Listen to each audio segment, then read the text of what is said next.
So welcome along to another episode. You join us not far from the sports centre in Bridgend.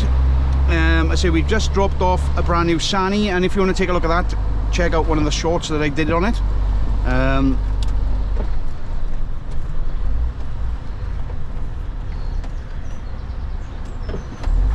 Give them a bit of space to come past there.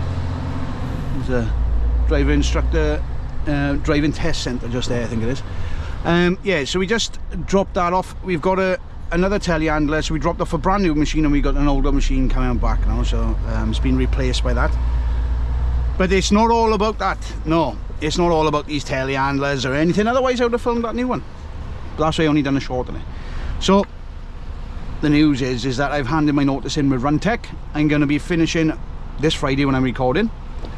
So we're going to take a little bit of a look back at the past times that I've had with Runtech over the last few years, and then we'll go from there. If you're wondering where I'm going to go, I'm not telling you.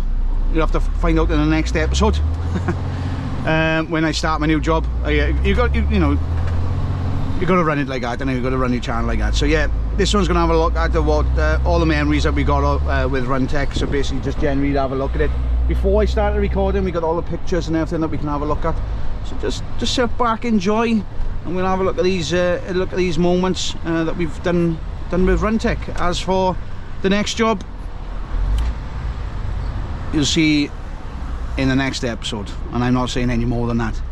So yeah, let's have a look back and see how we did in Runtech.